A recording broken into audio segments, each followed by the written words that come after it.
Hello, everyone, and thank you for joining me on this journey behind the scenes of Wix backend code. So, what is Wix backend code exactly?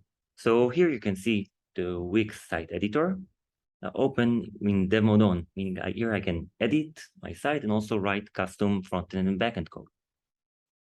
And this section is the backend code, which unlike page code or front-end code, which gets to execute inside the site visitor's browser, this will execute on Wix servers. Now, why would we even need to write backend code? I mean, can't everything just run inside the browser? Well, there are a few very good reasons to use backend code.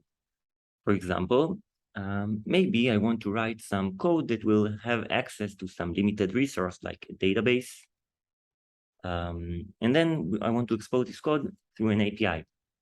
So if I want to expose this API to my site's frontend, I will typically use the JSW files. Or if I want to expose it to a third party, I would typically use the HTTP functions. Also, I may want to write code that gets to run periodically, say every day at 10 a.m. For this, we have the scheduled jobs feature. Another option is maybe I want to run code that responds to backend events, like maybe someone made a booking on my site. Or I want to respond to changes in my database using data hooks. Okay, I think by now I'm convinced there are many good reasons why to use backend code. But how does this work really? I mean, obviously it runs on some backend server, but when I wrote this code, I don't remember setting up any server. So what is a server that executes all this code? And also, if it just, I know that it works. So if it works, why would I need to know how it works? So in fact, you see that by knowing how this system works, we can get to learn how to write better backend code and avoid some of the pitfalls that many Velo users might be facing. So my name is Guy, and I'm a backend engineer at Wix. Over the past 2.5 years, I've been working on building and maintaining this system that executes the Velo backend code. And today I'm going to tell you all about it. This talk will be divided into 3 main parts. So first, we have to introduce some terminology and concept that we need to get familiar with. Then we can dive into the actual system and see how we built it. And finally, we will use the knowledge we've just acquired to learn how to write backend code and avoid some common pitfalls.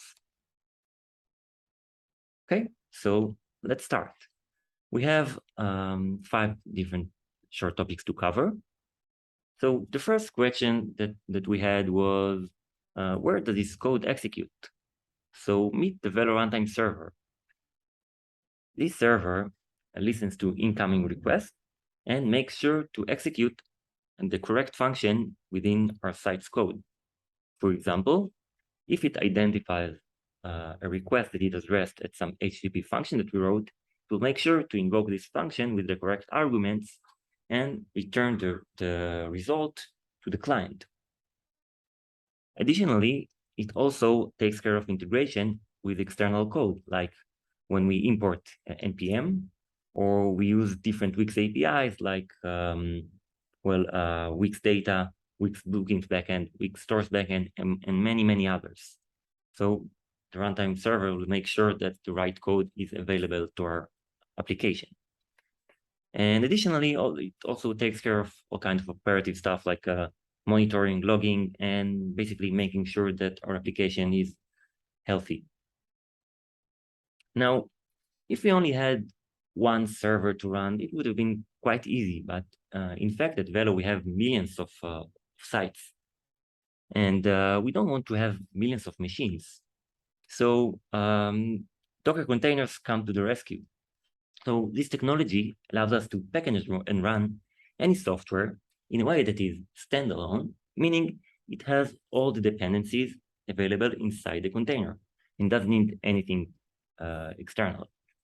Also, it provides isolation, which means that if we run multiple containers on the same machine, the server inside one container can't affect the code is running inside another one, and therefore it guarantees security.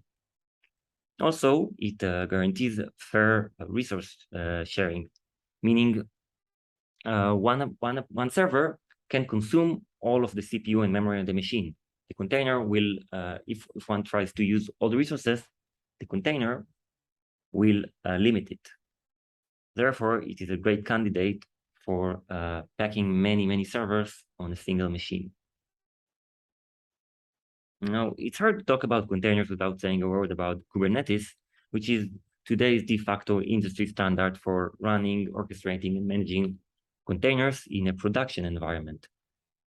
So while we won't get deep into details of how Kubernetes works, it's important to mention that it plays a very important role in our system, and it does things like scheduling containers to machines, starting containers, terminating containers gracefully, and many other things that really simplify our work. Now, those of you that have had the chance to write backend code using Velo already know what a serverless computing platform is. So as a client of a serverless platform, all you have to do is write the code. And the platform will take care of managing servers for you, meaning it will start servers, stop servers, or whatever is needed on your behalf. So throughout this talk, we will see different trade-offs and different considerations when designing such system. And finally, I want to bring up a very important property of any serverless platform, which is the cold start. So since in a serverless platform, we don't manage the resources ourselves, then the platform decides it for us, and at times it may decide to terminate all the resources we were using. And then when another request comes, it has to allocate server for us. So the time it takes to allocate the server is called the cold start. So ideally, this duration is very short, and specifically in our design, it was critical that this will be negligible and unnoticeable. And in this talk, we will see how we did it. Okay, I think now we are ready to dive in and see how our system works, meaning let's see how we run a backend function. So to start, let's first see what is our goal? What are we trying to achieve here? So at Velo, we have millions of sites that have backend code. And these sites were written by different developers who don't necessarily trust each other. Therefore, we have to run each site in its own container for security purposes. And also, we can't really predict when a site is going to receive traffic, and yet we have to be able to serve any request from any site at any time. And we have to do so very fast, meaning it should be unnoticeable, even if we didn't have any servers running at the time. So it might sound like there's a very easy and naive solution for this. So if you wanted to achieve speed, then, well, why not have a dedicated container for every site? So let's say if we have 1 million sites, let's have 1 million containers. So the problem with this solution is that it's very inefficient. I mean, while we do have many sites that receive traffic regularly and require to have a container running at all times, some don't. Some sites may only require a container during business hours, or some may only run a few days a month, or some may have been abandoned and they don't really need containers up and running. And it would be a huge waste to keep container running for these sites all the time. So if we're all about efficiency, let's try the other extreme, meaning let's spawn a container only upon request. When a request for a site arrives, we start a container, we serve the request, and then we terminate it. This way, we never keep containers running for no reason. So now, what is the problem with this one? Well, that's too slow because starting a container will take us around 10 seconds. And that's not the kind of SLA we want to provide our users. We want something much faster. So in order to achieve the best of both solutions, meaning being both efficient and fast, we'll try to look for the middle way, something between these two approaches. So let's see how we've done that. So imagine you've just done building your site and you published it for the first time. Then you get a request for your backend, and since the site has just been published, it's the first request. So in fact, my site is a Safari tour site where I offer my visitors to book different kind of Safari tours. And it's the first time someone made a booking. So I wrote this code so that every time someone makes a booking, I make sure to reserve the tickets for them at the national park, and then send them some email to congratulate them and thank them for choosing my services and so on. But now a booking request has arrived and I need some container to serve my request. So first thing we have to do is check if there's a container running. So since this site has just been published and this is the first request, we didn't have the opportunity to start a container, and the registry will say no. Okay, so now we have to allocate a container. So we reach out to the resource manager and ask it to do it. Once allocation has been completed, we can forward the request to the container and let it serve it. And of course, since we want future requests to know that the container has already been allocated, we report back to the registry that this container exists, and then they can save themselves from allocating the container over again. So what do you think of this solution? I think there's something that bothers me here is that we want it to be very fast. But just a moment ago, we said that starting a container takes 10 seconds. So how can we allocate containers fast if just starting a container takes 10 seconds? So in order to answer this, we'll have to zoom into the resource manager and see what's happened inside the allocation process. Okay, so welcome to the resource manager. The resource manager, well, you might recognize this servers here in purple from earlier. This is the Velo Runtime server. This is the server that gets to run our site's code. The only difference here is that some of you may notice is that now the directory is empty, meaning it doesn't have the code of any site. So resource manager keeps many copies, say 100 copies of this generic Velo Runtime container. And now it has to apply something to this container so it can serve a site. So it's very simple. What it has to do is pick some arbitrary container, download our site's code, and load it onto the container. And that's it. At this point, this container can serve our site's traffic.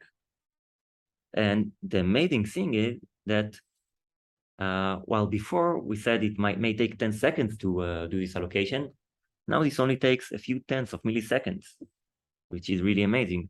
But what changed really? I mean, we didn't optimize anything with the way containers start. It still takes 10 seconds for the container to start. However, we could use the observation that, well, we don't need to know which site the container is going to serve when we start it. So we can start the container in advance. And then when it's time to allocate, we just need to do like a final touch-up, downloading the site's code onto the container in order to make it available. And this can be done very fast. And therefore, allocation process can happen very fast, and we get a very short cold start. Okay, so this was the first request. Now, what happens on subsequent requests? For example, we have someone else made a booking, and we want to execute our code. So once again, we have to consult with the registry if there's a container running. This time, since we've just allocated some container, it will say yes, and we can simply forward the request to the container. And now it's even faster than what was there at the first request. Now, let's look at this overall process. So we can already see that it does satisfy the negligible cold start requirement. Why is that? Well, discovery is a super fast process because discovery only involves making a simple short database query, and it takes under 1 millisecond. So it's really, really unnoticeable. Now, allocation, while it's not as fast, it's still very, very fast. And also, it doesn't happen on every request. Only upon the first request, we will have to do this allocation. So it's fast and also happens rarely. So overall, we get to serve the request quite fast. What about the other thing we want to achieve? Efficiency. So there are a few missing details here, so we can't answer this question yet. But however, there's something we can already observe is that the system doesn't assume that the container is running at all times. As we saw in the first request scenario, that even if the container wasn't available when the request arrived, it was still able to handle the request quite well. So this is an important observation. And to understand why it's really efficient, let's look at the next slides. So to explain the efficiency of the system, we'll have to go through a day in the life of the Velo Runtime container. So once again, this is the runtime container. And so every container starts in the pooled state.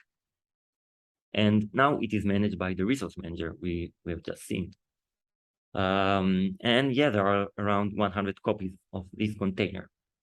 And it is not associated with any site yet. Then at some point comes the time when the resource manager decides to allocate this container to a site. Then what it does is downloading the site code onto the container. At this point, this container can serve as site traffic. Now, you might have noticed that, well, since we took one of the 100 containers that were in the pool, now we only have 99. So to fix that, the resource manager will start another pooled container to replace it. Therefore, we always have more or less a constant number of pooled containers. Now, back to the running container.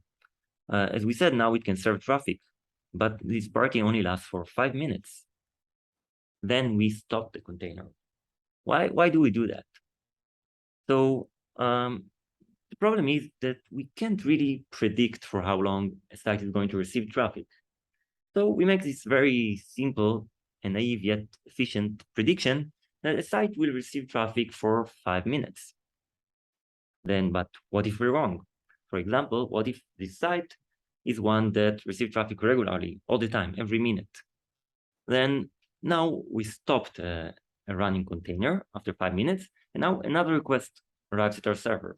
So that's not really a big deal because as we saw earlier, the allocation process is very fast. So what will happen is that the system will simply take another container from the pool and allocate it. So if we were wrong, the penalty is quite small and unnoticeable. So it's not too bad. But what if we were right? After 5 minutes, this site pretty much stops receiving traffic, at least for the near future. Then this means we were able to save resources because we stopped a container that would otherwise be just running for no reason. And this is great and allows us to save resources. So once the pod has stopped, well, it is still active, but it just doesn't receive a new request. And we keep it this way for 1 minute. So an existing request can finish, and this way we guarantee that we never terminate requests prematurely. After 1 minute has passed, we finally terminate the container. And at this point, the resources are really freed and it is done. So the key to achieving the efficiency was that the container is only running for 5 minutes. So if you look at any container that is running at this moment, it must mean that it is associated to a site that received traffic recently.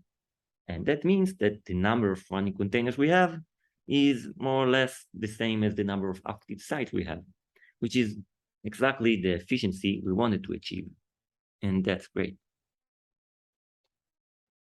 Okay, so far we were looking at a single function. But what if my site has multiple functions? Do they all still get to run on the same container? Well, yes, there's no security concern here since all these functions were written by us. So it is safe to run them on the same container, and that's what usually will happen.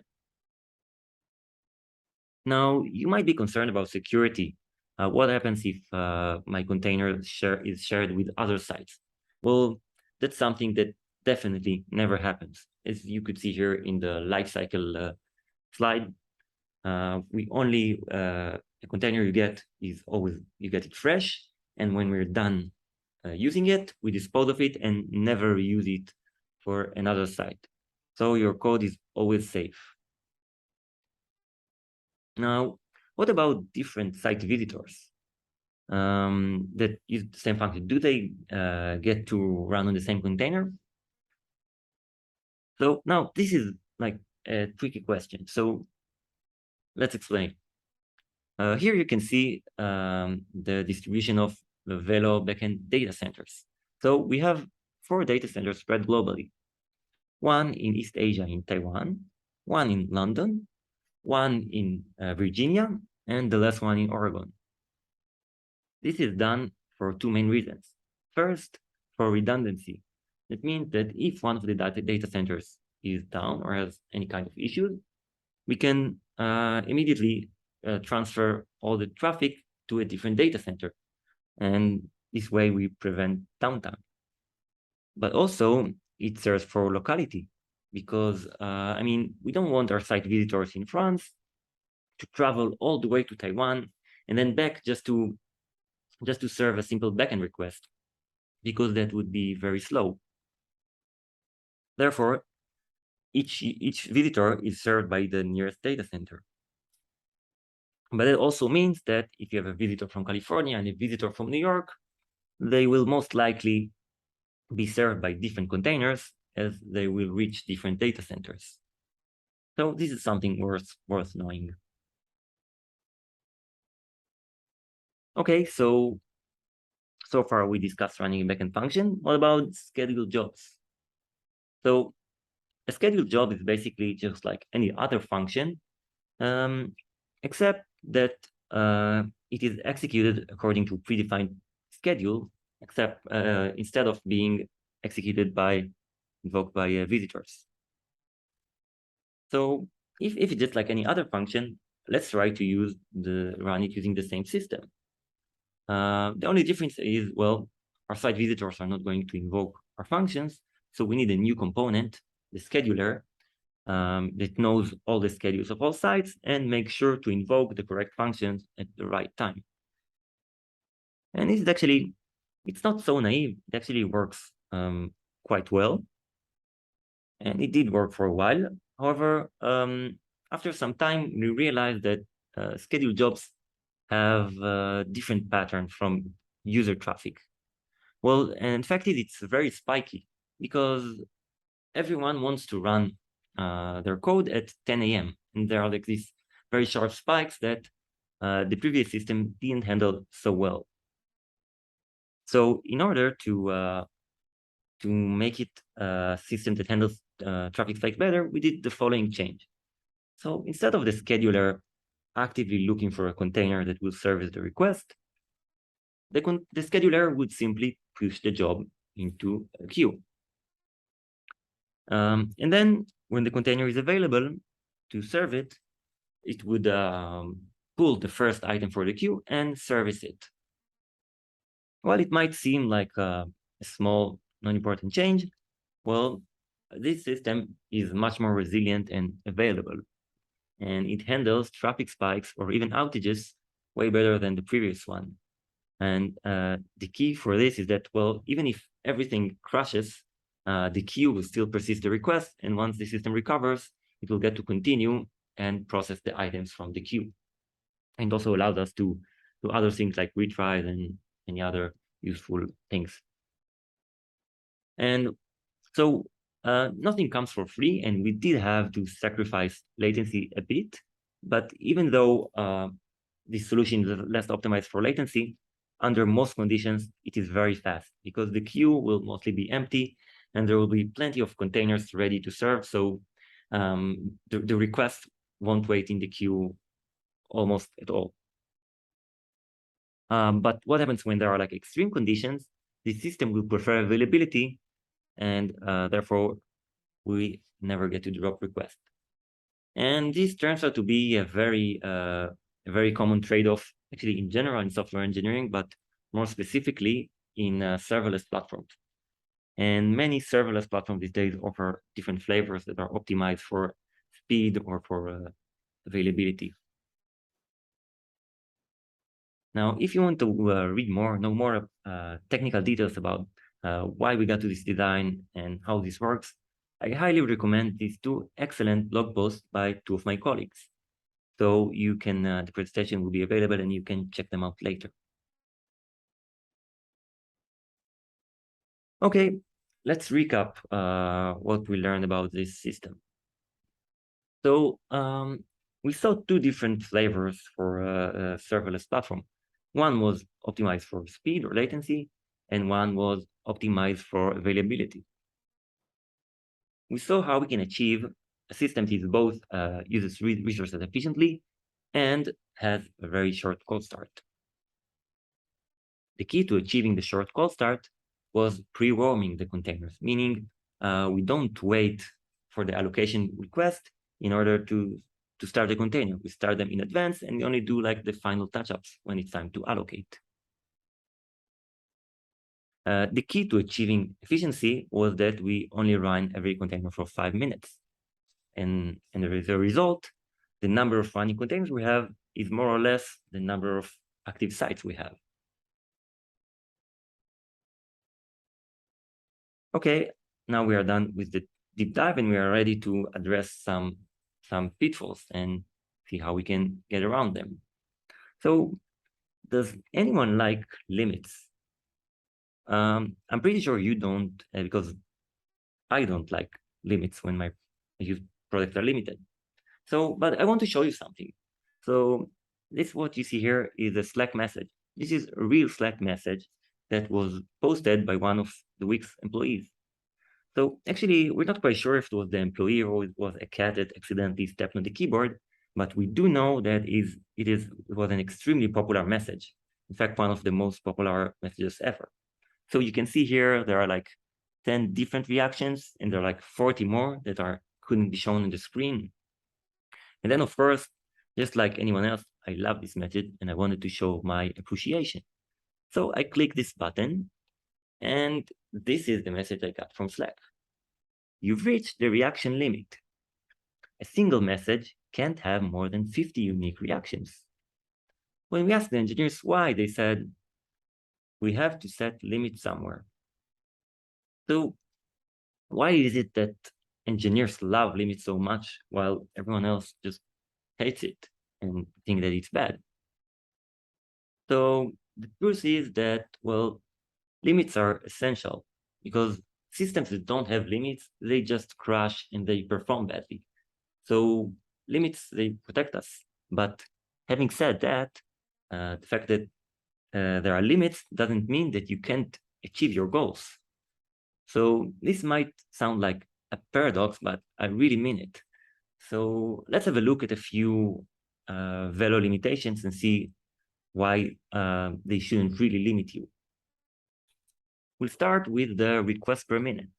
So our backend containers can only receive, 5,000 requests per minute for a free site or 7,000 requests per minute for a premium site. So while we evaluate and monitor it regularly, and we saw that, well, few sites ever reach this limit, just try to think of this number, 5,000 requests per minute. In a whole day, you will have 7 million requests, which is, well, it is quite a lot. And this limit just protects the system from abuse. But so if for whatever reason we see that some site, or you see that one of your sites does legitimately receive this much traffic, we can easily whitelist your site. So this shouldn't ever stop you. Now, what about request timeout? So we only allow the backend to process for 14 seconds. And if it doesn't answer within that time span, the client will receive an error. But why is that? So imagine you clicked a button and then like you were waiting for the backend to do something, and then you're waiting for like 1, 2, 3, and then like you think, okay, that's already quite slow. Then after 7 seconds, maybe like try and start to check like what's new on the phone. Maybe there's something new on Instagram. And like after 12, 15 seconds, then most of us will have forgotten what we were even waiting for. So I think we can all agree that letting our users wait isn't great. But what if I have requests that take time? What can I do about it? So there are many things that can cause it, but by checking a few common cases, we saw that many times request timeout because users don't use pagination. So, for example, if you have an API that allows you to download an address book with 1 million contacts, so downloading 1 million contacts will indeed take a long time. But then what if you could break this process into 1,000 smaller requests, and each of them will download 1,000 contacts? Then overall, each request will be short because it only downloads 1,000 items, and it achieves the same goal. It will achieve the same target you wanted, which was download the entire address book. So we just found a different way to achieve the same thing without hitting the limits. But okay, sometimes there are optimizations that can be done, but sometimes things just take time. For example, financial transactions can be slow, or maybe making coffee. When you press the button on the coffee machine, it might take 30 seconds and you can't optimize it. So how will we avoid the timeout? So, well, the fact that making coffee takes 30 seconds doesn't mean we have to like stand there and stare at the coffee machine like for this whole time. So what we can do is do something called polling, meaning we'll first press the button to start making coffee, and then we can go on, do other things. And then periodically we can check if the coffee is ready, like every 5 seconds. Is it ready? No. Okay. And then after around 30 seconds, we'll see that it's ready. So while this entire process did take 30 seconds or more, each of the requests was very short, so we never had to face this request timeout. Now, what about container uptime? So as we've seen in the container lifecycle chapter, and each container is running for 6 minutes, of which during 5 minutes it's received traffic, and there is 1 more minute for grace to let the request finish. So therefore, you can know that whenever your request hits the container, you can be sure that you have at least 1 minute to process before this container is terminated. Now, the final thing I want to talk about is resources. So each container gets 0.7 CPU cores and 400 megabytes of memory. So while we do monitor it and we see that for most of our users, it's more than enough, for some, it's not enough. So what do I do if the amount of resources in the container are not enough for me? So first thing, like something that when we investigated many cases, we saw that many times running out of memory is due to lack of pagination. Once again, if you try to process 1 million items all at once, then you are probably loading a huge chunk of memory into the container. And this will many times cause the container to run out of memory. So if you instead divide your works into smaller chunks, say each chunk only has 1,000 items, then you will use smaller chunks of memory and allow the garbage collector to free the memory in between.